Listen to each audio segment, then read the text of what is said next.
Morning जागो लाहौर में आप सबको खुश आमदीद कहते हैं जनाब। एक हंसती मुस्कुराती और खूबसूरत सुबह के साथ मैं हूँ आपकी होस्ट मुनीबा आसिफ। मैं बिल्कुल ठीक ठाक हूँ। मैं उम्मीद भी करती हूँ और दुआ भी मेरी यही है कि आप लोग भी इस वक्त जहाँ कहीं भी होंगे ठीक ठाक होंगे और एक खुशगवार और पुरसुकून ज़िंदगी भी गुजार रहे होंगे। और पुरसुकून ज़िंदगी के लिए ना तवाज़ुन बहुत ज़्यादा ज़रूरी होता है। हज़रत वासिफ अली वासिफ का कॉल है कि दिल के दरवाजे पर दरबान भर के बैठो और ये देखो कि तुम्हारे दिल में कौन सी ख्वाहिश दाखिल हो रही है और कौन सा जज्बा उभर रहा है। जो ख्वाहिशात फ़ानी दुनिया से मुतल्लिक हैं उन्हें दिल में ना आने दो। जो जज्बा गैर अल्लाह के लिए हो उसे दिल में बंद रहने दो। मेरा ख्याल है कि पुरसुकून ज़िंदगी गुजारने का ना ये बेहतरीन असूल है, क्योंकि हमारी ज़िंदगियों में इस्तराब और बेचैनी की बड़ी वजह हमारी अपनी ही ख्वाहिशात होती हैं, हमारी अपनी ही रिश्ते होते हैं, हमारे अपने ही ताल्लुकात होते हैं। और अगर उनको कंट्रोल कर लिया जाए हमारा लाइफस्टाइल, हमारी ज़िंदगी बहुत ही आसान हो जाती है। तो इसलिए हम लोगों ने ये देखना है, बल्कि अपने अंदर झांक कर ये देखना है कि हम जो ख्वाहिश कर रहे हैं या जो बाहर आ रही हैं ख्वाहिशात, वो कितनी कारआमद साबित हो सकती हैं हमारे लिए भी और जो हमारे आसपास के लोग हैं, हमारा जो माहौल है उनमें वो कितना अच्छा हो सकती हैं। तो अगर हमारी ख्वाहिशात हमें डिस्टर्ब करें तो इसका मतलब जो हमारे इर्द गिर्द के लोग हैं, हमारे इर्द गिर्द का माहौल भी उस वजह से डिस्टर्ब होगा। तो आपने इस चीज़ का ख्याल रखना है। जब भी सर्दी का जिक्र किया जाता है ना, तो हमारे जहन में सबसे पहले जो चीज़ आती है वो आती है ड्राई फ्रूट्स। और सर्दी का मौसम अपने साथ बहुत सारे ड्राई फ्रूट्स, खाबों और मज़े मज़े के फलों की बहार लेकर आता है, और जो ना सिर्फ खाने में बहुत ही मज़ेदार होते हैं बल्कि अफादियत भी उनमें बेमिसाल होती है। और ड्राई फ्रूट्स एक ऐसी मेरे ख्याल से नेमत है जो सेहतमंद जिस्म और सेहतमंद ज़िंदगी के लिए बेहद ज़रूरी है हम सब के लिए।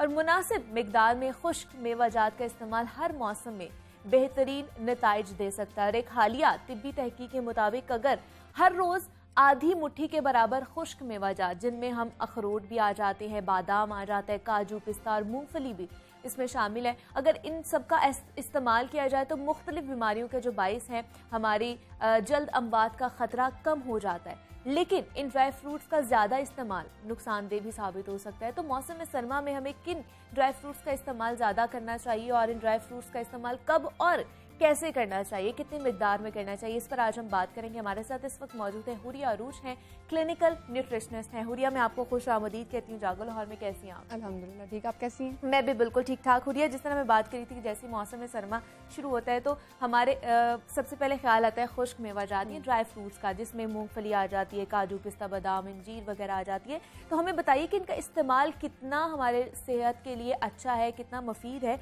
और इनमें कितनी गजाइत भरी हुई है। अच्छा, अगर नट्स की बात की जाए तो जितने भी अल्लाह ताला ने मतलब हमारी कंट्री में या जो हमें मतलब जितने भी नट्स की फैमिली है उसमें सबसे एक एसेंशियल और एक जो कॉमन जो इसका है ना बेनिफिट, वो ये है कि हार्ट हेल्थ के रिगार्डिंग बहुत अच्छी है। तो इसका एक तो ये है कि नट्स में बहुत सारी कैटेगरी आ जाती हैं, जैसे अब पिस्ता है, बादाम है, काजू है, अखरोट है, मतलब डिफरेंट हैं। तो उसका इस्तेमाल करने का मेथड, तरीका मतलब डिफरेंट है कि आपने कितनी उसकी सर्विंग लेनी है, कितना उसको दिन में खाना है। तो इसके लिहाज से अगर अफादियत की बात की जाए, जैसे बादाम से स्टार्ट करते हैं। बादाम तो हर घर में ही अवेलेबल होते हैं और लोग बच्चे भी खाते हैं, बड़े भी खाते हैं आया के। तो बादाम अगर इस्तेमाल करते हैं आप दिन में तो 6 से 7 बादाम एक मुट्ठी के बराबर जितने आप उसमें आते हैं।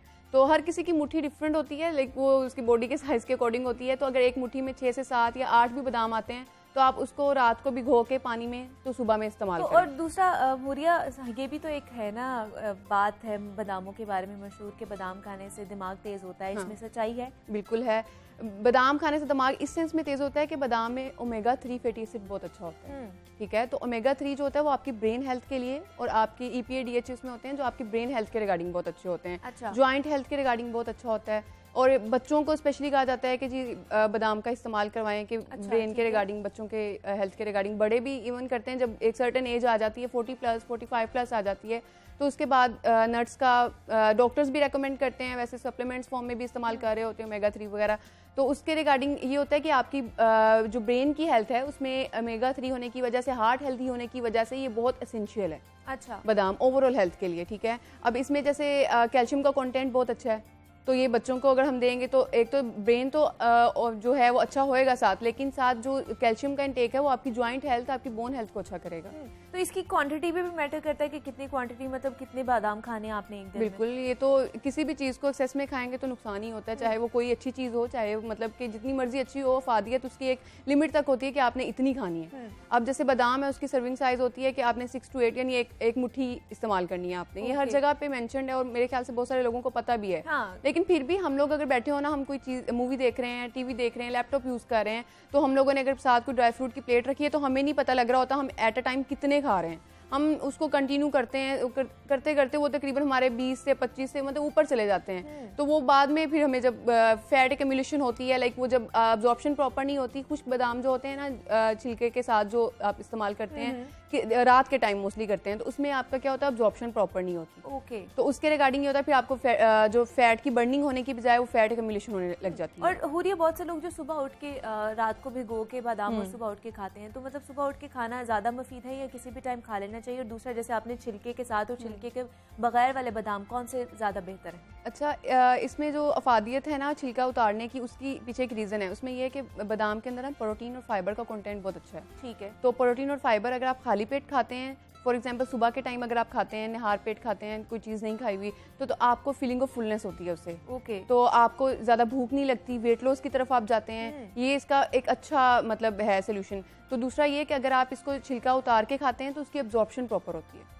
फर्स्ट ऑफ ऑल तो ये है कि उसकी एब्जॉर्प्शन अच्छी, हजम अच्छा हो जाता है। अगर छिलके के साथ खाते हैं और रात के टाइम या शाम के टाइम भी खाते हैं, शाम का सेंस इस टाइम में आ जाता है कि लाइक रात खाने के बाद या डिनर के बाद अगर आप ले रहे हैं तो उसके बाद ये होता है कि उसकी एब्जॉर्प्शन नहीं होती। अगर आप 7 से 8 भी सर्विंग साइज के अकॉर्डिंग खा रहे हैं कि मैं 8 इस्तेमाल कर लेता हूँ कि मतलब इतनी एक बंदे की नीड है एक दिन की, तो उसके अकॉर्डिंग भी आपकी जो आप मतलब कि न्यूट्रिशन जो मतलब है आइडियल जो टाइम है वो सुबह ही इसके मॉर्निंग के टाइम सबसे बेस्ट टाइम इसका ये कि आप मॉर्निंग में निहार पेट लें। अगर उसके अलावा अगर आपकी कोई इस तरह की कंडीशन है कि आपको मॉर्निंग में कुछ और शेक वगैरह कुछ और चीज़ लेनी होती है तो आप इसको स्नैक टाइम में यूज़ करें। 11 से 12 बजे की टाइमिंग में जब हल्की फुल्की भूख लगती है तब इस्तेमाल करें। ये आपको भूख नहीं लगाएगा, फीलिंग ऑफ फुलनेस देगा, फाइबर के कंटेंट होने की वजह से। ठीक है। और दूसरा हुरिया, हम देखते हैं कि अगर पिस्ते की बात की जाए तो पिस्ते के बारे में कहा जाता है कि इसमें फैट बहुत कम होता है, तो क्या इसके हवाले से अगर ये हम लोग दिमाग में रखें तो हम खुलकर पिस्ता खा सकते हैं, मतलब अगर इसमें कोई प्रॉब्लम नहीं है, फैट कम है तो? पिस्ता एक ऐसा हमारे पास जो है ना वॉलनट्स और ये जो नट्स की फैमिली में एक ऐसा नट है जो आपकी वेस्ट लाइन को कम करता है। फैट को मतलब बर्निंग से देता है। दूसरा ये कि इसमें फैट कम है, नो डाउट अच्छा है, मतलब कि फैट का कंटेंट कम है, आप इसको इस्तेमाल कर सकते हैं, लेकिन डिपेंड करता है कितना इस्तेमाल करना है। ये चीज़ है। जितने भी एक कॉमन एक चीज़ बताती हूँ कि जितने भी हमारे नट्स हैं उसको कोशिश करें स्नैक टाइम में या दिन के टाइम में खाएं, एज़ कम्पेयर टू रात में खाएंगे तो वो कभी भी जिस तरह उसने दिन के टाइम में काम करना है, हजम होने का, बॉडी के अंदर बहुत सारे प्रोसेस होते हैं, डाइजेशन हो गई, सारा वो प्रोसेस जो दिन के टाइम होना है वो रात के टाइम नहीं होता। क्योंकि एक्टिविटी नहीं होती, फिजिकल एक्टिविटी नहीं होती, हमने जहाँ खाया हम वहीं बैठ गए, वहीं लेट गए।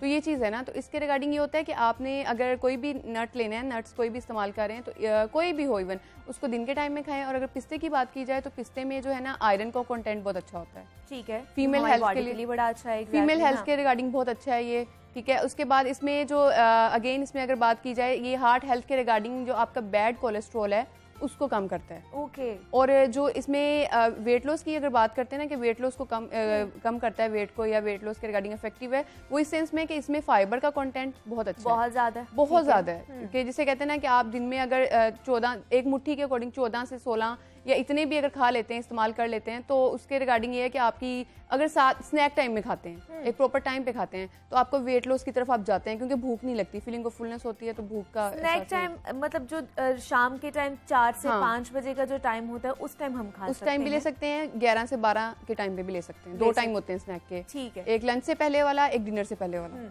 लेकिन ये नहीं करना कि अगर इसमें फैट कंटेंट कम है तो आप इसको इतना धड़ाधड़ खाते ही जाएं कि आपका बाकी जो चीज़ें हैं वो ख़राब होना शुरू हो जाए, तो इसको भी क्वांटिटी के हिसाब से आपने एहतियात करनी है। दूसरा मुझे हुरिया बताएं, जैसे आजकल जो है वो मूंगफली बहुत ज़्यादा इस वक्त फेवरेट मौसम सरमा की जो एक चीज़ होती है ड्राई फ्रूट में, उसकी अफादियत के बारे में हमें बताइए और वो किस तरह हमें खानी चाहिए, मतलब डिफरेंट मूंगफली भी हमें मिलती है और उसका टाइम क्या होना चाहिए?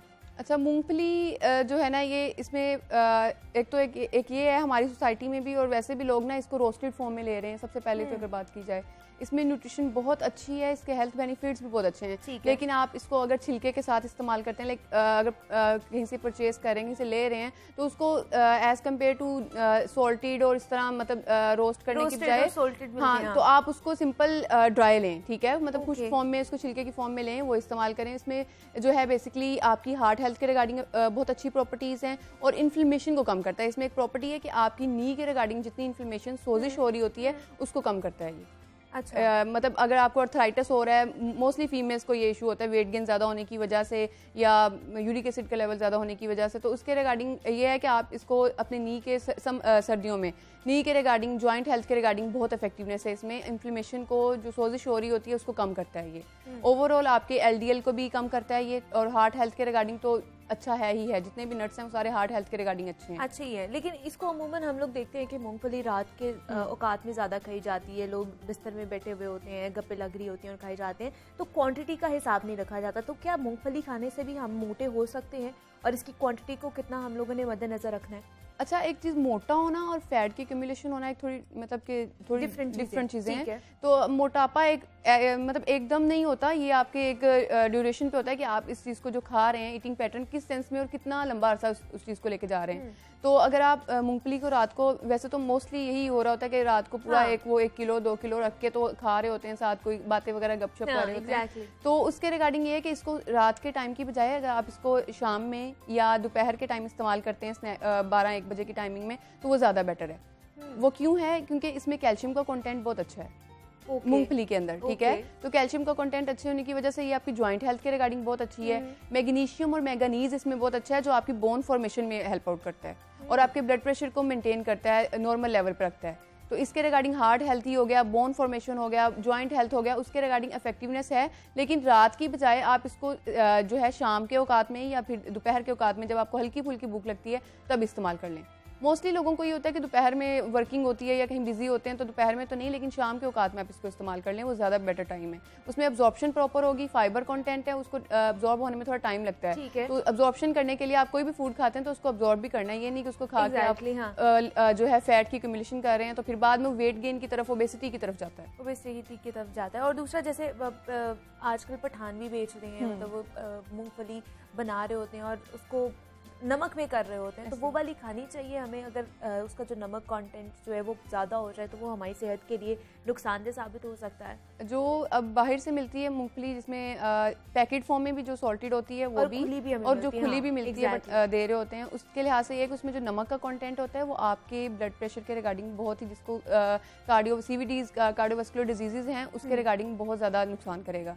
आपका ब्लड प्रेशर का मसला बहुत स्वेयर हो जाएगा। इसके अलावा आपको स्ट्रोक, हार्ट, मतलब बहुत हार्ट से रिलेटेड जो इश्यूज हैं वो बहुत ज़्यादा ऊपर हो जाएंगे, बढ़ जाएंगे, ये मसला है। तो अगर आपने इस्तेमाल करनी है, कोशिश करें कि उसको जिस तरह छिलके में मिलती है वही लेके आएँ घर और उसको खुद छिलका उतार के इस्तेमाल करें। और दूसरा, ये जो एक मिथ है कि सिर्फ ये जो ड्राई नट्स होते हैं ये सिर्फ हम सर्दियों में खा सकते हैं, गर्मियों में ये नहीं खा सकते, ये ठीक है कि गर्मियों में भी खा सकते हैं, कोई इनका नुकसान नहीं होता हमें?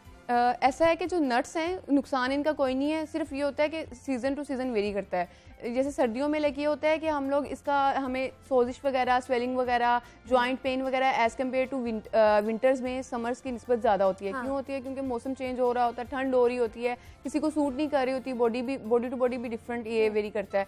तो उसके रिगार्डिंग ये होता है कि आप इसको समर्स में भी, हम समर्स में इसको बिल्कुल भी अवॉइड नहीं करवाते। हम ये नहीं कहते कि आपने इसको बिल्कुल नहीं खाना। जिस बंदे की already omega-3 heart health effect है, उसका मतलब हार्ट के रिगार्डिंग को एंजाइम Q10 होता है वो कम है, तो हम तो उसको नट्स का इस्तेमाल करवाएंगे। अच्छा। लेकिन एक लिमिटेड अमाउंट के अंदर, एक सेफ लिमिट होती है जिसमें आपने उसको इस्तेमाल करना है। क्योंकि अगर एक हद से ज्यादा या मतलब सर्विंग साइज से ज्यादा आप लेते हैं तो आपकी स्किन भी इफेक्ट हो सकती है, ऑयली स्किन हो सकती है, इस तरह के इश्यूज हो सकते हैं। बिल्कुल ऐसे ही है, एक लिमिट में रहकर खाएंगे तो आपकी सेहत भी अच्छी रहेगी और बाकी भी आपकी बीमारियां जो हैं आप उनसे बच सकते हैं। हुरिया अरूज हमारे साथ मौजूद थी, क्लिनिकल न्यूट्रिशनिस्ट हैं। हुरिया, बहुत शुक्रिया आपके वक्त का, आप यहाँ पर आई हैं। और जिस तरह हम बात कर रहे थे खुश्क मेवाजात के हवाले से कि उनको हम 12 महीने ही खा सकते हैं साल के, लेकिन फिर भी क्वांटिटी का आप लोगों ने हिसाब रखना है, क्योंकि अगर ज़्यादा आप लोग खा लेंगे तो आपकी सेहत ख़राब हो सकती है। अभी आपको बताएं कि पाकिस्तान की फिल्म नगरी की खूबरू अदाकारा रानी आज जिंदा होती तो जिंदगी की 75वीं बहार देख रही होती। और अदाकारा रानी 8 दिसंबर 1940 को मजंग चुंगी लाहौर में पैदा हुई और हिदायतकार अनवर कमाल पाशा ने नासिरा को रानी के नाम से 1962 में अपनी फिल्म महबूब में मुतारिफ करवाया था। फिल्म देवर भाभी से रानी की किस्मत का सितारा चमक उठा। ताहम रानी को बुलंदियों पर पहुंचाने वाली फिल्म अंजुमन थी। फिल्म स्टार शाहिद के साथ उनकी जोड़ी बहुत ही ज्यादा पसंद की जाती थी। तो जनाब, मुझे यहाँ पे एक छोटी सी ब्रेक लेनी है।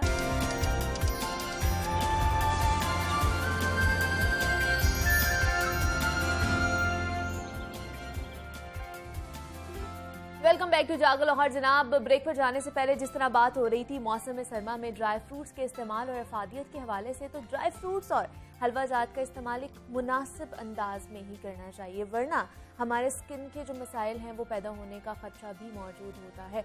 वैसे भी हम देखते हैं कि जैसे ही मौसम सरमा आता है तो हमारे स्किन के और बालों से रिलेटेड बहुत से मसाइल हैं वो जन्म लेना शुरू कर देते हैं, जिसमें जो ड्राई स्किन वाले हैं उनके लिए मसाइल सर फहरिस्त होती हैं। और कुदरती तौर पर जिनकी स्किन या जिनकी कह लें कि जिल्द जो है वो ड्राई होती है, उनका ये ज़्यादा मसला होता है और उनमें कई तरह के एलर्जीज़ भी होना शुरू हो जाती हैं। ड्राई स्किन होती है, पैची स्किन होना शुरू हो जाती है, ख़ारिश होना शुरू हो जाती है खुश्की की वजह से। और दूसरा, ये भी दिन ब दिन मसला बढ़ता जा रहा है और आप लोग भी रिलेट करेंगे मेरी इस बात से कि एड़ियाँ भी फट जाती हैं, होंठ भी फटना शुरू हो जाते हैं जैसे ही सर्दी आती है, क्योंकि इसकी बड़ी वजह ये होती है कि हम पानी नहीं पीते। हमारा जो वाटर इनटेक होता है वो इंतहाई कम हो जाता है। तो इस मौसम में हर किस्म की मेरे ख्याल से जो स्किन है वो खसूसी तवज्जो मांगती है, मगर सबसे ज़्यादा देखभाल सिर्फ उन्हें ज़रूरत होती है जिनकी ड्राई स्किन वाले होते हैं लोग। लेकिन जो ऑयली स्किन वाले होते हैं ना, वो उनकी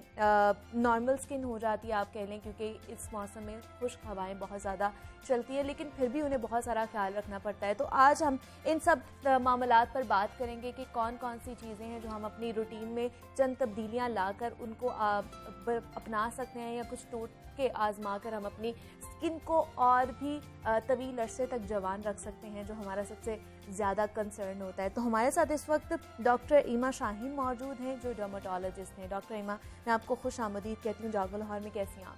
बिल्कुल ठीक ठाक।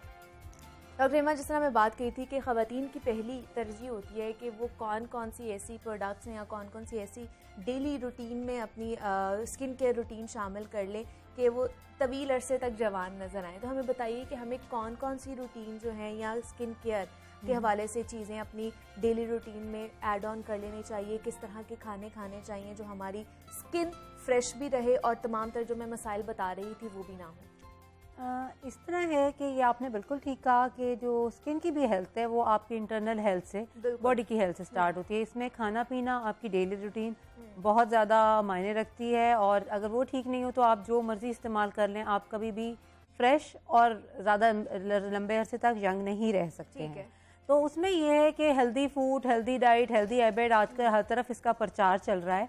उसमें अच्छा खाना, प्रॉपर नींद और प्रॉपर एक्सरसाइज। आप एक्सरसाइज की अहमियत को कभी भी हम बहुत ज़्यादा इग्नोर करते हैं, और अभी आपसे 5-10 साल पहले भी आप चल जाएं, कोई कहता था कि हम जिम कर जाते हैं, एक्सरसाइज करते थे हैं, तो इस तरह लिया जाता था जैसे कोई आउट ऑफ दिस वर्ल्ड काम है। लेकिन ये आपकी रूटीन का हिस्सा, खासतौर से अब आजकल का जो ज़माना है जहाँ पे हर चीज़ मशीनें कर रही हैं, हमारी वॉक भी नहीं रही, ये और ज़्यादा ज़रूरी हो गया है। खाने की जहाँ तक बात है, हेल्दी ईटिंग, उसमें बिल्कुल आप न्यूट्रिशनिस्ट से बात कर सकते हैं, वो कर सकते हैं, लेकिन एक बिल्कुल आम फहम आसान बात यह है कि आप प्रोसेस्ड फूड ना लें, नेचुरल फॉर्म में चीज़ लें। और जो मौसम का फल है, मौसम की सौगात है, वो अल्लाह ने उस मौसम के लिए बनाई है, उसका कोई ना कोई फ़ायदा है, आप ज़रूर इस्तेमाल करें।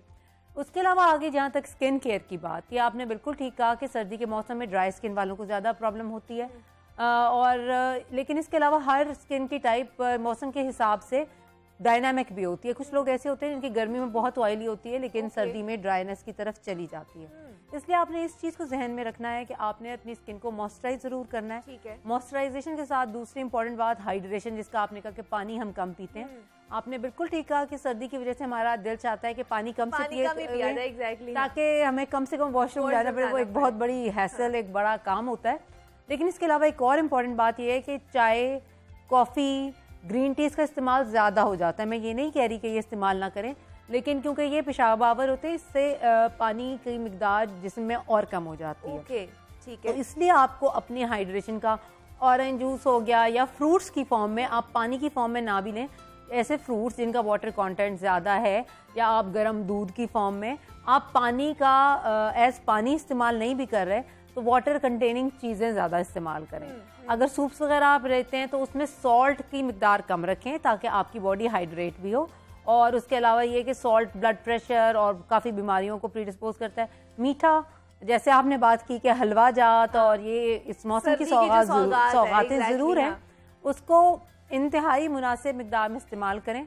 आपको ये कोई नहीं कह रहा कि आप चखें भी मत, लेकिन अपना सुबह शाम क्वांटिटी को देखें कि आप क्वांटिटी कितनी खा रहे हैं, क्योंकि आप अगर ज़्यादा क्वांटिटी में खाएंगे तो जिस तरह बात कर रहे हैं excess of everything is bad, तो वो आपके फिर चेहरे पर नजर आएगी, बिल्कुल ऐसा है। पिंपल्स निकल आएंगे। ये जो शुगर कंटेनिंग चीज़ें ज़्यादा होती हैं, जैसे एंटी एजिंग की बात हुई, हर चीज़ की प्रिवेंशन पहले इंपॉर्टेंट है। आप एजिंग होने नहीं दें। उसमें एक इम्पॉर्टेंट बात यह कि जब आप ये ज़्यादा शुगरी और प्रोसेस्ड और जंक फूड और बर्गर, शवारमाज या इवन फ्राइड समोसे इस तरह की चीज़ें खाते हैं, इंसुलिन का लेवल बढ़ता है। That is a stress on body. वो एजिंग को भी प्रमोट करता है।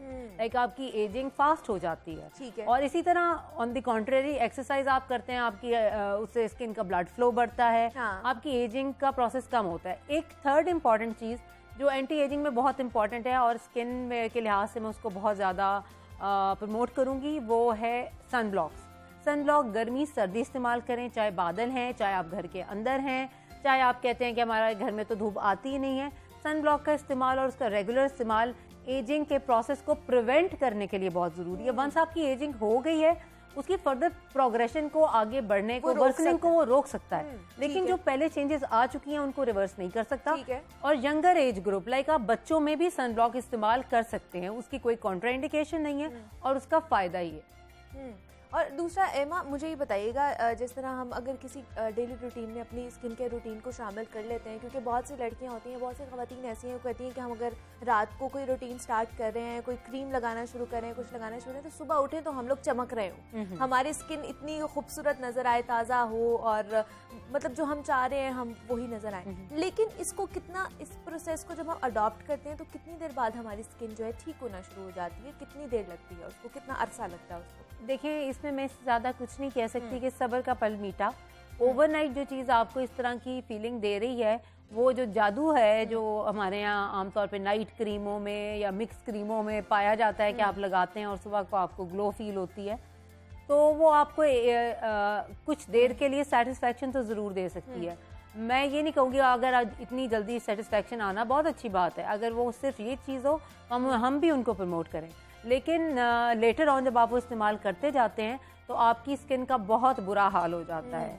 तो इसमें बात यह है कि आप थोड़ा सा सब्र से काम लें, ऐसी चीज़ इस्तेमाल करें। यूजुअली जब आप ये स्किन केयर रूटीन को इस्तेमाल करते हैं तो कम से कम भी आप 6 हफ्ते यानी 1.5 महीने का टाइम, उसका एक पॉसिबल रिजल्ट थोड़ा बहुत ऑब्वियस नजर आने में लगता है। बिकॉज इट्स नॉट लाइक कि आपका ये जो स्टीरॉइड लगाते हैं हम चेहरे के ऊपर, उससे स्किन की जो ब्लड वेसल होती हैं यानी खून सप्लाई करने वाली नालियां, वो सुकड़ जाती हैं। वो सुकड़ जाती हैं तो उससे आपको एकदम से स्किन का जो पेल सी लुक है, उससे ऐसा लगता है कि उस पर जो अगर कोई दाने थे या सुर्खी थी वो भी कम हो गई, वो आपको खूबसूरत ग्लो लगता है। लेकिन जब वो बहुत ज़्यादा होती है तो आपकी स्किन की ब्लड सप्लाई कम हो जाती है, वो डैमेज होने लगती है। उसके अलावा उसके और साइड इफ़ेक्ट, बालों की ग्रोथ, एक्नी का होना और स्किन का थिन होना, और क्योंकि जब वो एक बॉडी की नॉर्मल रिस्पॉन्स है कि जहाँ पे खून की सप्लाई कम होती है वहाँ ब्लड वेसल ओवर ग्रो, इतनी ज़्यादा ब्लड वेसल्स आ जाती हैं कि बाद में चेहरे की सुर्खी आपका मसला बन जाती है। तो आप ऐसी चीज़ों को अवॉइड करें और थोड़ा सा सब्र से काम लें। अगर आप एक रूटीन फॉलो करते हैं तो इंशाल्लाह लॉन्गर रन में आपको उसका इफेक्ट मिलेगा और वो लॉन्ग लास्टिंग होगा। लेकिन आप अक्सर हमारे पास लड़कियां आती हैं कि हमारी एक हफ्ते बाद शादी है या तीसरे दिन हमारी शादी है और हम ऐसा कर दें। आप कोशिश ये करें कि आप कम से कम अपनी शादी से कुछ 6 महीने पहले डॉक्टर को भी टाइम दें। Exactly, या कोई भी आपका अगर एस्थेटिशियन भी है, कोई थेरेपिस्ट है, आपका कोई भी कोई आप लगाने वाला काम करेंगे या अगर आपका कोई प्रोसीजर भी होगा तो खुदा ना खासा उसका कोई साइड इफेक्ट भी आएगा, तो आपके पास टाइम होता है। ठीक है। और हमेशा जो चीज़ एक रूटीन में प्रोसेस में चलती है, जिस तरह आप वेट लॉस को ले लेंगे, अगर आप फौरन से वजन कम करेंगे उसके बहुत सारे साइड इफेक्ट हैं। अगर आप एक हेल्दी तरीके से एक्सरसाइज करके डाइट मैनेज करें, इट टेक्स टाइम। कम से कम आपको 3 से 6 महीने लगते हैं। तो वो बॉडी जो है उसके अंदर उसकी चीजों का बनना, चेंजिंग्स आते हुए टाइम लगता है। हाँ। तो जो टाइम ड्यू टाइम उसको जरूर दें। उसको तो दें, रातों रात कुछ भी नहीं होता। दूसरा डॉक्टर इमा, मार्केट में बहुत सारे ट्रीटमेंट्स आ चुके हैं और लड़कियां और खवातीन बेतहाशा करवा भी रही हैं। तो हमें बताइए कि सीरम्स भी यूज हो रहे हैं, सारा कुछ यूज हो रहा है, किस तरह का ट्रीटमेंट हमें, अगर खास तौर पर सर्दियों की बात की जाए तो हमें लेना चाहिए जो हमारी स्किन की जो मॉइस्चराइज्ड भी हमें रखे, और सीरम्स फिर हमें किस तरह के लगाने चाहिए? विटामिन सी की बहुत ज़्यादा बात हो रही है। देखिए विटामिन सी का इस तरह है कि वो एक नेचुरल चीज़ है, बहुत सारी वेजिटेबल्स में भी होती है। एक तो अगेन डाइट की बात की आपने, डाइट में विटामिन सी अल्लाह ने इस मौसम में इतने मज़ेदार किस्म के सिट्रस फ्रूट्स हमें दिए हैं कि हम उससे अपनी विटामिन सी जब आपकी बॉडी के अंदर जाएगी तो वो इवेंचुअली स्किन में पहुंचनी है। जहाँ तक लगाने की बात है कि आप कंसंट्रेटेड फॉर्म में, वो भी कुछ ना कुछ हद तक हेल्प ज़रूर करता है, लेकिन उसमें आप ये ध्यान ज़रूर रखें कि क्योंकि vitamin C is ascorbic acid, वो एसिड है। कुछ लोगों को अगर वो ज़्यादा कॉन्सेंट्रेशन में हो या उसके अंदर उसकी बेस यानी उसका कैरियर जो ऐसा हो, उससे एलर्जीज भी हो सकती हैं। इसलिए आप इस तरह की चीज़ इस्तेमाल करने से पहले हमेशा उसका जो एक मिनी पैच टेस्ट टाइप के आप अपने एक अनएक्सपोज पार्ट पे कान के पीछे लगाकर और उसका 48 से 72 घंटे यानी 3 दिन तक लगाते रहें और देखते रहें। अगर कोई रिएक्शन आता है तो वो चीज़ आप इस्तेमाल ना करें। रहेगी फ़ायदे की बात, तो उसमें लगाने में आपका फ़ायदा ऑब्वियसली है। आप अपनी नाइट केयर रूटीन के साथ उसको शामिल कर सकते हैं। Always go for good brand, यानी ये है कि कई दफ़ा ऐसे होता है कि वो आपको विटामिन सी कह के बेच रहे हैं, उसमें विटामिन सी है ही नहीं। कई लोग लीमू लगाना पसंद करते हैं, वो ज़रूर लगाएं, लेकिन क्योंकि कॉन्सेंट्रेटेड होता है इसलिए उसमें इरिटेशन का, सुर्खी होने का चांस डायरेक्ट लगा सकते हैं लीमू? देखिए लीमू लोग लगाते हैं मलाई के अंदर मिक्स, जो हमारे रूटीन टोटके हैं, मलाई के अंदर मिक्स करके लगा लिया। मलाई में अगेन जो है वो लैक्टिक एसिड होता है, उसका माइल्ड पीलिंग इफेक्ट आता है और उससे फिर स्किन पे शाइन ग्लो सा आता है। उसमें लगाने में हर्ज लाइक अगर आपको प्रॉपर तरीका मालूम है, आप उस पर अपनी स्किन पे एक्सपेरिमेंट ना करें कि जब वो एक बहुत ज़्यादा इरिटेशन का और सुर्खी का प्रॉब्लम हो जाता है तो उसको सेटल करना और फिर वो टेंशन गुजारना, और अक्सर ये काम लड़कियां शादियों से पहले अपनी या कज़न की या बहन की वो काम कर रही होती हैं, तो वो एक एडेड टेंशन न लें, तो वो काम ना करें। लेकिन उसमें लगाने में आप अगर लगा लेते हैं तो कुछ लोगों को, अब उसने लगाया था उसको तो बहुत अच्छा इफेक्ट आया, मुझे नहीं आया, मतलब इस तरह हो सकता है। That is not safe. लेकिन अगर आप कर रहे हैं और आपको लगता है कि सही चल रहा है तो फिर आप बेशक कर लें। और दूसरा ये कि स्किन टाइप का भी पता होना चाहिए कि कौन से स्किन पे ये कर सकता है। डॉक्टर एमा शाहीन हमारे साथ मौजूद थी, डर्मेटोलॉजिस्ट हैं। डॉक्टर एमा, बहुत शुक्रिया आपके वक्त का, आप यहाँ पर आई हैं और स्किन केयर रूटीन के हवाले से हम बात कर रहे थे। मुझे यहाँ पर एक छोटी सी ब्रेक लेनी है जनाब, मिलते हैं इस ब्रेक के बाद।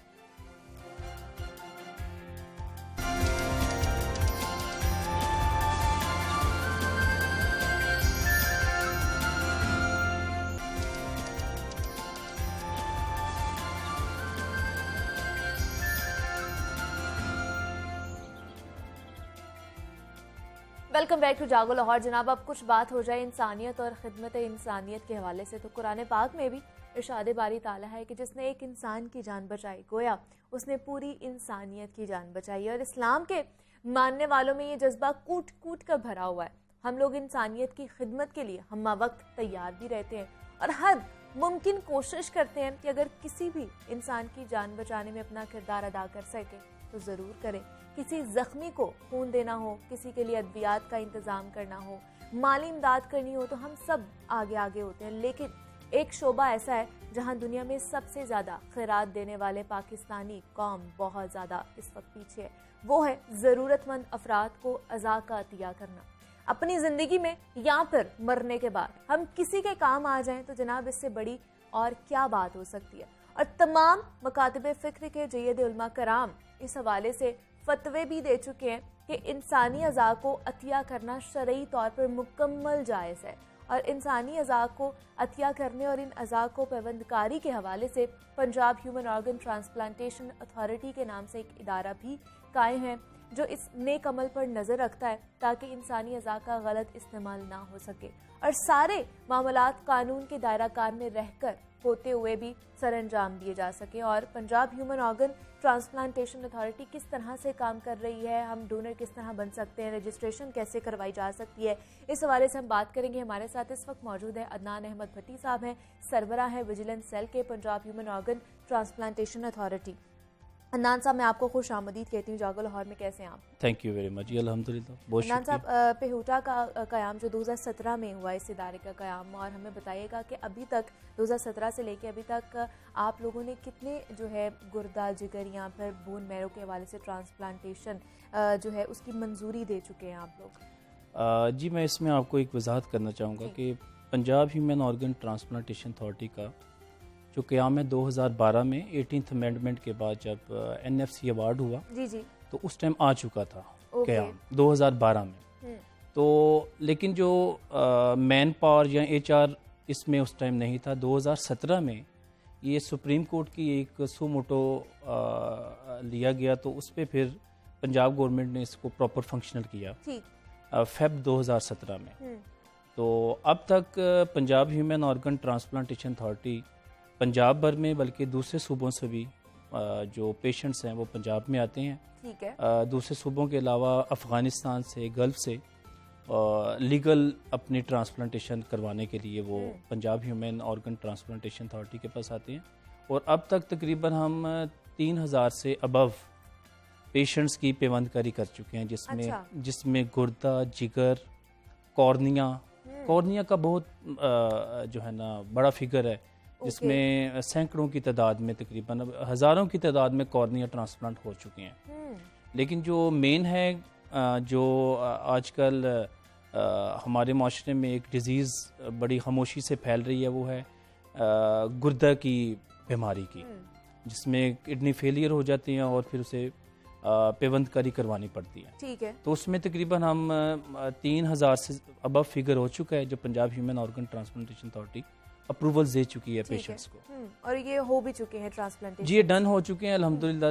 पेशेंट्स तकरीबन 90% पेशेंट्स जो हैं वो अच्छी ज़िंदगी गुजार रहे हैं, सेहतमंद ज़िंदगी गुजार रहे हैं। और दूसरा मुझे बताइए कि पंजाब में कितने हॉस्पिटल्स या जो क्लिनिक्स हैं वो ये पेवंदकारी का काम कर रहे हैं, और क्या उन्हें भी आप लोगों से इजाज़त लेना पड़ती है इस हवाले से?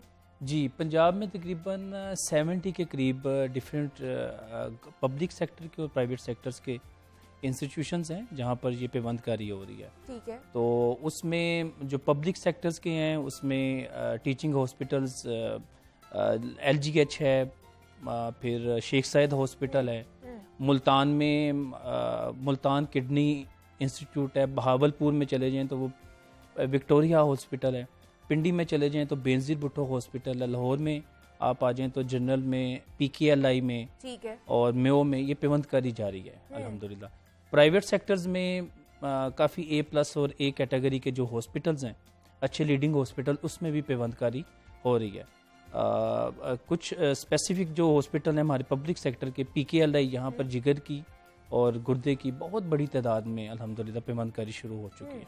तो मतलब इनको आप लोगों के साथ रजिस्ट्रेशन कराना लाजमी हो जाता है? लाजम है जी। एक्चुअली में जिस हॉस्पिटल ने पेवंदकारी स्टार्ट करनी है, इंसानी अज़ा की पेवंदकारी, उसको अपनी इवेल्यूएशन टीम और ट्रांसप्लांट टीम को Punjab human organ transplantation authority से रजिस्टर्ड कराना जरूरी है। ओके। हम फिर तय करते हैं कि आया इसका पास्ट रिकॉर्ड क्या है ट्रांसप्लांट सर्जन का और ट्रांसप्लांट टीम का, जिसमें transplant surgeons, general surgeons, anaesthesia, medical specialist, nephrologist की टीम एक मुश्तमिल होती है, जो कि ये टीम मुकम्मल होकर तो ये। दूसरा मुझे अदनान से बताइएगा, अगर किसी शहरी ने अपना अज़ा जो है उसका अगर नकारा हो गया है, उसको चाहिए जिगर या गुर्दा, तो वो आप लोग किस तरह उसकी मदद करेंगे? क्या करना पड़ेगा उसे? जी, सबसे पहले तो वो अपनी इमीडिएट फैमिली में डोनर ढूंढेगा।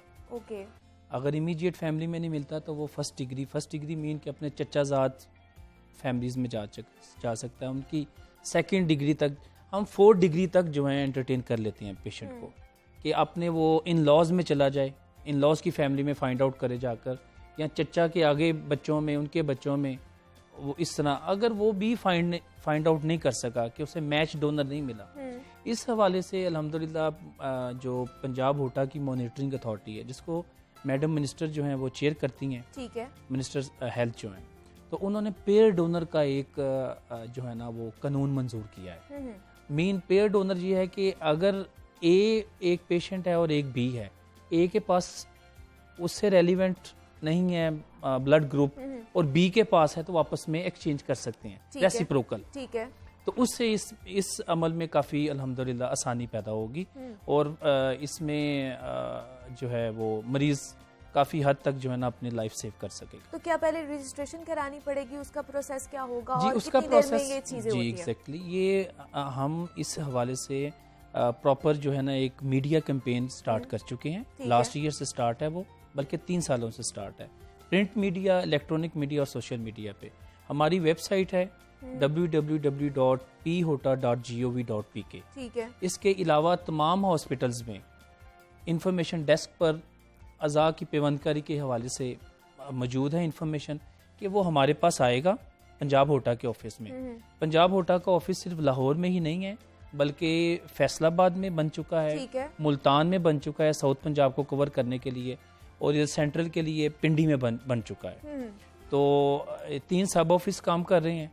इस हवाले से वो किसी भी ऑफिस में या हॉस्पिटल में इसकी इन्फॉर्मेशन मौजूद है। पंजाब होटा के ऑफिस में आएगा या ऑनलाइन वो रजिस्टर्ड करे अपने आप को और रजिस्ट्री का हमारा हिस्सा बन जाए, वहाँ पर अपनी इन्फॉर्मेशन दे।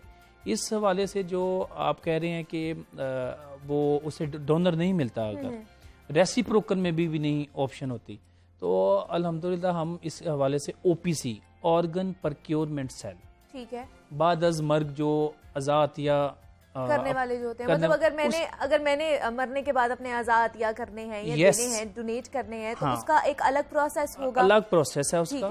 उस हवाले से हम ऑर्गन प्रोक्योरमेंट सेल लाहौर में, लाहौर जनरल हॉस्पिटल में बन चुका है। ठीक है, वहाँ पर आप अपना रजिस्टर्ड करवा सकते हैं दौरान जिंदगी अपने आप को भी। ठीक है, भाई मैंने वहाँ पर ये होगा कि हम वहाँ पर ऑर्गन रिट्रीव करेंगे। एक्सीडेंटल डेथ्स हैं, कई ऐसे डेथ्स हैं जिनकी कई ऐसे पेशेंट जिनकी ब्रेन डेथ हो चुकी है, वेंट पे पड़े हुए हैं। ठीक है, तो इस हवाले से हमारी एक प्रॉपर टीम है जो कि लायकीन को कन्विंस करेगी। After declaring brain death, doctor ने अगर कह दिया कि ब्रेन डेड हो चुका है इसका पेशेंट का, and he is no more now, ये मसनूई सांस पे अब चल रहा है, तो उसकी इजाजत लेकर उसके लायकीन से उसके ऑर्गन रिट्रीव किए जाएंगे। इसके हवाले से प्रॉपर सेल बन चुका है अल्हम्दुलिल्लाह। वो ऑर्गन रिट्रीव करके तो शेख जायद में पेवंदकारी की जाएगी उस हवाले से।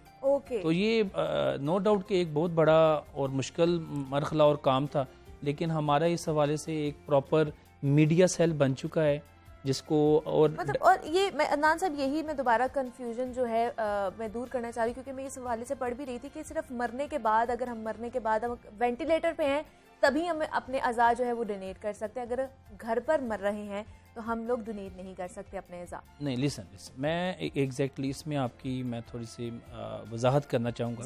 अगर आप रजिस्टर्ड हैं हमसे जी, और हम रजिस्टर्ड जब होते हैं तो हमें पी होटा एक सर्टिफिकेट इशू करता है, ठीक है, और एक card issue, champion card issue करता है उस वॉलंटियर डोनर को जो वॉलंटियरली हमारे साथ रजिस्टर्ड हुआ है और अपनी अज़ा को जो है ना उसने अतिया कर दिया अपनी जिंदगी में कि मेरे मरने के बाद जो है ना ये मेरे लिए मिल जाएगा अगर हम रजिस्टर्ड हो जाएंगे तो। ठीक है, तो उसमें उसके पीछे उसके फर्स्ट किन का नाम लिखा हुआ है, उसका आईडी कार्ड नंबर लिखा है, उसका जो फर्स्ट किन है वो हमसे राब्ते में रहेगा कि इसकी ये इस टाइम पोजीशन है, क्योंकि जब इंसान या मरीज जब करीबुल मर्ग होता है तो अज़ा की भी फिर टाइम होता है जिंदा रहने का। आंखों का है, उसका अलग टाइम है, तो इसलिए हम चाहते हैं कि उसे फौरी तौर पर शिफ्ट किया जाए ताकि वो जो ऑर्गन्स हैं वो प्रिजर्व हो सकें और दूसरे के काम आ सकें। इस हवाले से हम एक एक्सपेरिमेंट कर चुके हैं। अभी हाल ही में तकरीबन 1-1.5 साल पहले लाहौर के एक प्राइवेट हॉस्पिटल में एक खातून ने जो कि टीचर थी और उसके घर वालों ने जो है ना अपनी विल, उसकी विल के मुताबिक हमें जो है अंडरटेकिंग दे दी और हमने उसके जब वेंट से उतारा, उसको जब डिक्लेयर कर दी डॉक्टर्स ने ब्रेन डेथ हो गई, लेकिन मसनूई सांस पर चल रही थी, वेंटिलेटर इसलिए। तो हमने उसके ऑर्गन्स को रिट्रीव किया, उसके 2 किडनी 2 पेशेंट्स को लगाए, 2 कॉर्निया 2 पैदाइशी नबीना बच्चों को लगाए, जिगर उसका डैमेज हो चुका था वो रिट्रीव नहीं हटकर 4 बंदों की हमने जिंदगी बचाई। और हम अभी तक जो 2 बच्चियां थी जिनको लगा उनसे राब्ते में, एक इस टाइम MBBS कर चुकी है, ठीक है, उस टाइम वो 3rd ईयर में थी, और 2 पैदाइशी बच्चे जो हैं वो लाहौर के ही रायशी हैं, एक पेरीफ्री के, उन्हें लग चुके हैं, वो अल्हम्दुलिल्लाह उन्हें नई एक रोशनी मिल जिंदगी गई। एग्जैक्टली। और हाँ। जो चौथा बच्ची थी वो भी अब इस टाइम आई थिंक शादी हो चुकी है और उसका एक बेबी भी है। तो इस हवाले से एक एक्सपेरिमेंट हो चुका है अल्हम्दुलिल्लाह। और कैंपेन हमने इस बहुत ज़रूरत थी पब्लिक अवेयरनेस कैंपेन की, तो अल्हम्दुलिल्लाह हम तो स्टार्ट कर क्या चुके हैं। इसमें कोई एज लिमिट भी है कि इस एज के बाद आप अपना जो अज़ा जी। डोनेट नहीं कर सकते हैं? डॉक्टर्स के मुताबिक अबव 60 इयर्स जो है ना किडनी की है कि 60 ईयर से अबव हो तो वो किडनी डोनेट नहीं कर सकता, ठीक है, डोनर नहीं बन सकता। और जो WHO का क्राइटेरिया उसमें 40 साल से ज्यादा लीवर नहीं ट्रांसप्लांट अपना डोनेट कर मतलब सकता। कुछ क्राइटेरिया हैं जिनको हमने मीट करना होता है। 40 साल से ऊपर जिगर नहीं हम लोग डोनेट कर सकते। जी और 60 ईयर से ऊपर जो है ना वो किडनी जो है ना वो डोनेट नहीं कर सकते। ये एज लिमिट्स होती हैं। तो मुझे बताइए, जिस तरह आप कह रहे हैं कि 3 सालों से आप लोग कैंपेन जो है इस हवाले से 3 सालों से मीडिया कैंपेन कर रहे हैं, तो इससे कितना फायदा आप लोगों को हुआ और क्या अब लोग खुद आ रहे हैं इस हवाले से कि हम लोग डोनेट करना चाहते हैं? जिस तरह बाकी चीजें तो जैसे मैं बता रही थी कि हम लोग आगे रहते हैं, लोगों की मदद करना, पैसे इमदादी तौर पर भी हम लोगों ने अगर लोगों की मदद करनी है, क्या इस हवाले से अब लोगों की जो रेशो है या तादाद है वो बढ़ रही है? जी एग्जैक्टली। इस हवाले से अभी हाल ही में हमने जब कैंपेन स्टार्ट की है मीडिया कैंपेन, तो 100 के करीब हमारे पास न्यू डोनर्स जो हैं वो रजिस्टर्ड हुए हैं। अच्छा। जिसमें किसी ने कहा है कि मैं जो है ड्यूरिंग लाइफ आप 2 चीज़ें ही ऑर्गन डोनेट कर सकते हैं, जिगर या अपना किडनी। ठीक है। बाकी बाद अज मर्ग है, कॉर्निया है, हार्ट है, लंग्स हैं, ये बाद अज मर्ग आप डोनेट कर सकते हैं। किडनी 2 हैं, एक से आप ज़िंदगी अच्छी गुजार सकते हैं, वो भी दूसरा भी ज़िंदगी गुजार सकते हैं। जिगर का है कि वो उसका नोड जो है उस सिर्फ प्लग करके तो वहाँ लगा दिया जाता है, उसका भी ग्रो कर जाता है और आपका भी 1 माह में मुकम्मल दोबारा हो जाता है, कुदरती निज़ाम है। तो इसमें काफ़ी अल्हम्दुलिल्लाह इस मीडिया कैंपेन से ये फ़ायदा हुआ है कि लोग अब जो है ना ग्रेजुअली जो है वो रजिस्टर्ड हो रहे हैं हमारे साथ। मतलब बहुत से मिथ्स थी, जैसे वो मजहब के हवाले से भी बोलते थे कि शायद नहीं है। एग्जैक्टली हाँ, नहीं वो रिलीजियस एक फैक्टर था कि काफ़ी ये इब्हाम पाया जाता था कि हराम है या गैर कानूनी है, नाजायज़ है अपना अज़ा को जो है ना, जैसे एक जो है परसेप्शन थी एक हमारी सोसाइटी में कि जिस तरह आए हैं मुकम्मल उसी तरह जाना है। exactly. तो इस हवाले से हम खतीब बादशाह मस्जिद जो कि चेयरमैन रोहित हलाल कमेटी हैं, फिर शिया सेक्ट से देवबंद से भी उलमा कराम हैं, वो बोल चुके हैं कि हमने फतवा सबसे हासिल कर लिया हुआ है और वही फतवा जात हम कल भी आज भी तरसों भी तमाम नेशनल टीवीज पर चला रहे हैं। ओके। तो उसमें बल्कि जो इसका हिस्सा बनेगा इस कैंपेन का और वो उसकी ज़िंदगी किसी के काम आएगी बाद अज मर्ग, उसको नेशनल हीरो का दर्जा दिया जाएगा गवर्नमेंट के मुताबिक। कॉफिन बॉक्स को उसके नेशनल फ्लैग में लपेट कर तो देन फिर उसे पूरे प्रोटोकॉल्स हैं जिस तरह उसे पहुंचाया जाएगा। ठीक है, ये मेरे ख्याल से बड़ा अच्छा इनिशिएटिव है इंशाल्लाह, जिसकी वजह से मेरे ख्याल से लोग जो है ज़्यादा से ज़्यादा बाहर आएंगे उम्मत के। इंशाल्लाह। अदनान अहमद भट्टी साहब हमारे साथ मौजूद है, सरबराह है विजिलेंस सेल के पिहोटा के। अदनान साहब बहुत शुक्रिया आपके वक्त का, आप यहाँ पर आए हो, इस हवाले से आपने गुफ्तगू की है। उम्मीद करते हैं जनाब कि इस सेशन से आपको बहुत सारी चीज़ें जो हैं वो क्लियर हो गई होंगी और उम्मीद करते हैं कि आप भी इसमें हिस्सा ज़रूर लेंगे।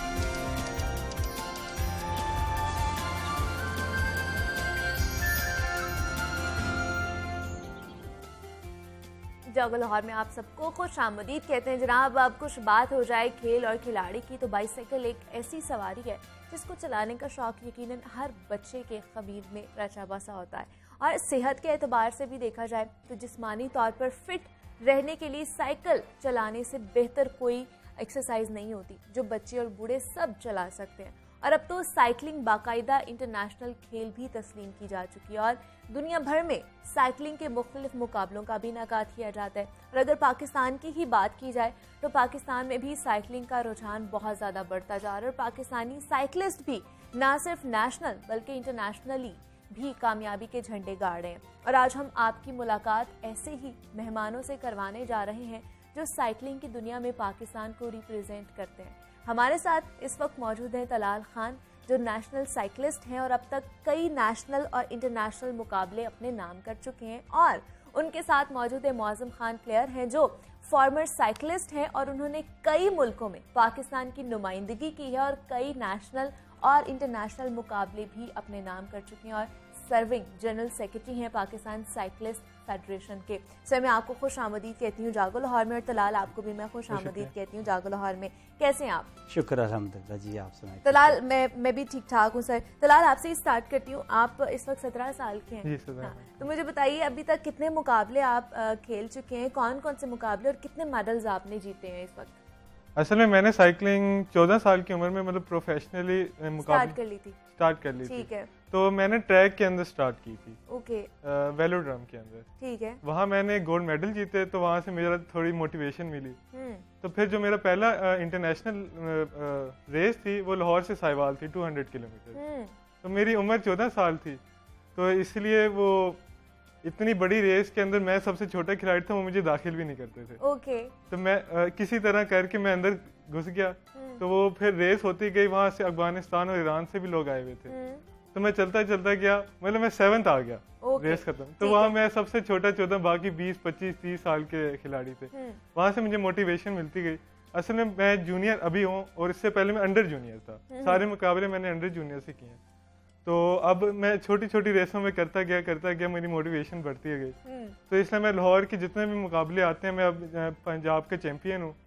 तो अभी रिसेंटली कमिश्नर रेस हुई है, उसके अंदर मैंने सीनियर्स के अंदर गोल्ड मेडल लिया। वाह, ये तो बड़ी अच्छी चीज़ है और बड़ी मेरे ख्याल से खुश आइंद भी बात है और उसके लिए आपको सबसे पहले तो मुबारकबाद तलाल के, आप नाम रोशन करें पाकिस्तान का। मौज़म साहब आपकी तरफ आना चाहूँगी, आप जनरल सेक्रेटरी हैं पाकिस्तान साइकिलिंग फेडरेशन के। हमें बताइए कि बतौर जनरल सेक्रेटरी आपको क्या लगता है पाकिस्तान का मुस्तकबिल क्या है साइकिलिंग की, अगर इसमें देखा जाए खेल में, और कितना टैलेंट मौजूद है पाकिस्तान में साइकिलिंग के हवाले से? बिस्मिल्लाहिर्रहमानिर्रहीम। देखिए, साइकिलिंग में मैं समझता हूँ कि किसी भी लिहाज से अगर देखा जाए ना, तो पाकिस्तान में टैलेंट की कमी है ही नहीं है। ठीक है। ज़रूरत इस चीज़ की है कि हमने उन टैलेंट्स को निकालना है और उसको हमने इंफ्रास्ट्रक्चर देना है, उनको सहूलियात देनी है, और जिसकी वजह से शायद हम उनको वो सहूलियात, हम नेशनल लेवल तक तो खिलाड़ियों को ले आते हैं। ओके। ठीक है, लेकिन इंटरनेशनल लेवल्स के लिए जो रिक्वायरमेंट और जो उनकी नीड्स होती हैं और जो इंफ्रास्ट्रक्चर की ज़रूरत होती है, हम वो प्रोवाइड नहीं कर पाते। और अगर मैं बात करूं कि इस वक्त लाहौर में एक वेलोड्रोम है साइकिलिंग का, जो कि अपनी मियाद जो है वो 70 साल से जो है वो बना हुआ है, और वो भी जो है वो वुडन नहीं है, जो कि इंटरनेशनल कंपटीशन के लिहाज से जो है वो ठीक नहीं है। ओके। जिसकी वजह से हमारे पास जो है वो टैलेंट जो होता है वो ज़ाया होता है। और हमारे नेबर कंट्रीज़ में इनडोर वुडन जो है वो ट्रैक बने हुए हैं, जो कि अभी फेब के एंड में वहाँ पे एशियन चैम्पियनशिप होने जा रही है और हमें उन्होंने इनवाइट भी किया। ओके। तो जब हमारे खिलाड़ी उस ट्रैक पे ट्रेनिंग नहीं की होती वुडन पे, तो उनके ऊपर साइकिल का उनके ऊपर कंट्रोल ही नहीं होता है, क्योंकि हमारे पास वुडन ट्रैक नहीं है। हम उसके ऊपर ट्रेनिंग ही नहीं कर पा रहे। हमारा एक तो ये है कि हमारी गवर्नमेंट से ये है कि जो कज़ाफ़ी स्टेडियम में जो वेलोड्रम है, अभी डॉक्टर फहमीदा मिर्ज़ा हमारी नेशनल चैम्पियनशिप में आई हुई थी, तो उन्होंने इसका वादा किया है कि इसको जो है वो वुडन ट्रैक बना के देंगी इंशाल्लाह। और हमारा एक ट्रैक जो है वो बलूचिस्तान में जो है वो दरमियान में रुका पड़ा हुआ है, यानी कि उसको बना के आधा उसको रोक दिया गया है। अच्छा। कुछ वजूहात की वजह से। ठीक है। जो कि मैं समझता हूँ कि हमारा एक 40% गवर्नमेंट के उसके ऊपर स्पेंड हुए हुए हैं, और वो इस वक्त खंडरात का जो है वो खैमा। तो मैं ये समझता हूँ कि जैसे हम अगर कंपेयर करें उन मुल्कों में जो जहाँ पे इंटरनेशनल लेवल पे बहुत मेडल्स दिए जाते हैं, हमारे पास जो है वो इंफ्रास्ट्रक्चर की इंतहाई कमी है।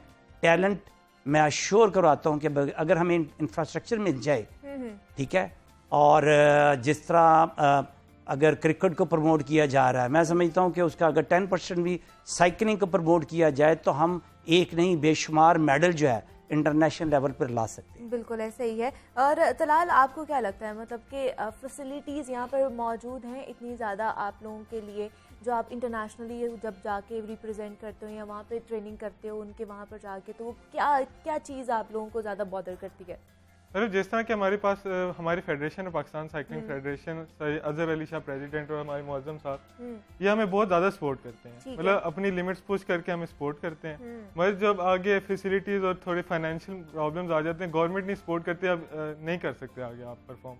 नेशनल लेवल तक आप गोल्ड ले सकते हैं, मगर इंटरनेशनल लेवल के लिए आपको कोचेस इंटरनेशनल चाहिए, इक्विपमेंट चाहिए।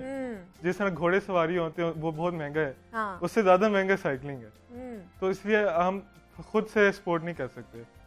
तो फिर मोटिवेशन भी आपकी लो हो जाती है जब आप मोटिवेशन अब एक सेकंड का फर्क होता है। अब आपके पास इक्विपमेंट नहीं और आपकी जान है, मगर इक्विपमेंट की वजह से आप 1 सेकंड से रह जाते हो, तो बहुत दुख होता है। बहुत दुख होता है, एग्जैक्टली ये भी है। तो आपने बहरीन में भी रिप्रेजेंट किया पाकिस्तान को, वहाँ का तजुर्बा कैसा रहा, एक्सपीरियंस कैसा रहा? वो यूसीआई के सॉलिडेरिटी प्रोग्राम था, जिस तरह वर्ल्ड के अंदर बॉडी होती है साइकिलिंग की, तो वहाँ उन्होंने हमें बुलाया था, बहरीन ने होस्ट किया। अच्छा। वहाँ हमारे पास कोच थे साउथ अफ्रीकन, वो हमें बड़ी अच्छी तरीके से लेके जाते थे। मुझे बड़े मुख्तलिफ ममालिक के प्लेयर्स थे, उनके साथ मिलके अपना एहसास हुआ कि मैं किधर खड़ा हूँ, वो किधर खड़े हैं। साथ हम ट्रेनिंग करते थे, जिस तरह साइकिल चलानी है, इंटरनेशनल लेवल पे किस तरह साइकिल चलानी है, ब्रेक इवेंट्स जीतने हैं। तो मुझे बड़ा अच्छा लगा, मैं यहाँ इंटरनेशनल और नेशनल लेवल पे गोल्ड लाने की सोचें। तो अच्छा रहा तजुर्बा वहाँ पर, अच्छा इंटरनेशनली भी लोगों के साथ उनको कम्पीट करके, और मज़ा आया, बहुत मज़ा आया। तो कितनी देर, अगर कोई कंपटीशन होता है या वैसे डेली रूटीन में कितनी देर ट्रेनिंग करते हो इसकी, या साइकिलिंग कितनी देर करते हो? मतलब वैसे तो हमारे पास होता है कि 1 किलोमीटर की भी रेंज होती है, और आवर्स आप कितने पुटअप कर रहे हैं। ओके। मतलब अगर आपकी 3 आवर्स की ट्रेनिंग है, तो आपके हो जाते हैं 150 किलोमीटर, 150। तो इसी हिसाब से आपको स्प्रिंट ट्रेनिंग करनी पड़ती है, इंटरवल्स कि आप कितने टाइम पे आप स्प्रिंटिंग कर रहे हैं और कितने रिकवरी दे रहे हैं अपने टांगों को। तो इसी हिसाब से हमें देखना पड़ता है कि कौन सा इवेंट आ रहा है। अगर हमारे पास ट्रैक होता है तो हम ट्रैक के ऊपर स्प्रिंटिंग की ट्रेनिंग करते हैं, और अगर हमें टाइम ट्रायल से अगर आपको इंडिविजुअल टाइम लेना है, तो इसलिए हमें एवरेज मेंटेन करनी पड़ती है उसके ऊपर। बिल्कुल ऐसे ही, और ट्रेनिंग बहुत ज़्यादा करनी पड़ती है फिर उस हिसाब से, और टफ भी होती है। मौजम साहब, मुझे बताइए, आप खुद भी पाकिस्तान के नेशनल चैंपियन रहे हैं, आपने गोल्ड मेडल भी हासिल किया है, पाकिस्तान का नाम भी रोशन किया है, और लेकिन यहाँ पर पाकिस्तान को अगर क्रिकेट के अलावा बात की जाए तो वो बाकी स्पोर्ट्स को क्यों नहीं इतना वो मकाम मिलता जो मिलना चाहिए? क्या लगता है आपको? देखिए, मैंने पहले भी यही कहा कि ये बिल्कुल हकीकत है। जैसे मैंने कहा कि टैलेंट की कमी नहीं है, ठीक है। अगर हमें जिस तरह से क्रिकेट को एक्नॉलेज किया जाता है, उसको सपोर्ट दी जाती है, अगर हमें 10% भी दिया जाए तो हम क्रिकेट से ज़्यादा जो है वो, क्योंकि ज़्यादा अच्छा रिस्पांस दे सकते हैं। क्योंकि जो खिलाड़ी हैं किसी भी मुल्क के, वो मैं समझता हूँ कि ये एम्बेसडर्स होते हैं। आप मुल्क में आप आई कुड फील इट कि जिस वक्त हम इंटरनेशनल लेवल के ऊपर परफॉर्म करते हैं, तो जिस वक्त पाकिस्तान का झंडा जिस वक्त सरबुलंद होता है, तो उसकी फीलिंग मैं बयान नहीं कर सकता। तो मैं समझता हूँ कि वो चीज़ जो हम हासिल करना चाहते हैं वो ये है, स्पोर्ट्स एक वाहद जो है ज़रिया है जिसमें आप इंटरनेशनली तौर पर अपने आप को रिकग्नाइज कर सकते हैं, मुल्क की पहचान बन सकते हैं। तो इसलिए मैं समझता हूँ कि साइकिलिंग बशमूल बाकी खेल और भी, सिर्फ क्रिकेट को नहीं मैं कह रहा हूँ, क्रिकेट को सपोर्ट कर रहे हैं, बहुत अच्छी बात है, मुझे इस पर कोई इतराज़ नहीं है। लेकिन मैं मेरी ख्वाहिश भी है और मेरी ये दरख्वास्त भी है अरबाब इख्तियार से कि वो दूसरे खेलों बशमूल साइकिलिंग इसको सपोर्ट दी जाए, ताकि हम इसके अंदर देखें, लाइक आई सेड के जैसे अगर हम हॉकी की बात कर लें, जो कि इस वक्त वो मकाम नहीं, हॉकी के अंदर अगर आप विन करते हैं तो आप 1 मेडल आप हासिल करते हैं, ठीक है।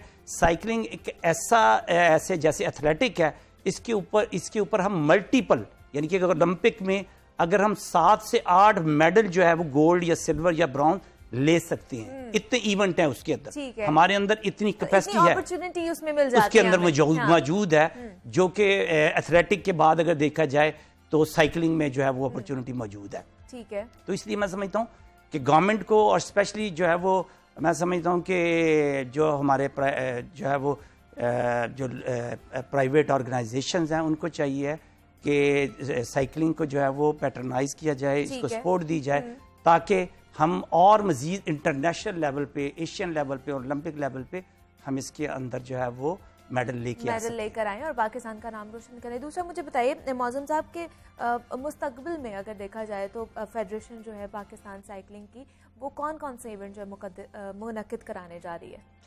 इस वक्त जो है वो हमारा 25 से 28 तक जो है वो 6th national championship road championship जो कि गवादर में हो रही है। ठीक है, एक ये इवेंट है। ठीक है जी। उसके बाद हमें इनविटेशन आई हुई है एशियन चैम्पियनशिप की, उसके लिए जो है वो हम प्लान कर रहे हैं। और उसके बाद जो है वो एशियन चैम्पियनशिप जो रोड साइकिलिंग चैम्पियनशिप जो कि ताजिकिस्तान में है, वो मार्च में, उसके लिए हम तैयारी कर रहे हैं। और मार्च में जो है वो हमारी नेशनल इंटर प्रोविंस जो है वो चैम्पियनशिप वो मुनक्कद होने जा रही है। तो लाइक आई सेड कि जितने ज़्यादा हम इवेंट की तरफ जाएंगे उतना ज़्यादा जो है वो हमारे खिलाड़ी ज़्यादा एग्जैक्टली बिल्कुल ऐसे ही। तलाल खान चैंपियन साइकिलिस्ट हमारे साथ मौजूद है। तलाल आपका बहुत शुक्रिया। और मौज़म खान खिलाड़ी साहब हमारे साथ मौजूद है, general secretary Pakistan cycling federation के। मौज़म साहब आपका ये बहुत शुक्रिया कि आप यहाँ पर आए हैं। और जनाब मुझे आप इजाज़त दीजिए, अपना बहुत सारा ख्याल रखिएगा। अल्लाह हाफ़िज़।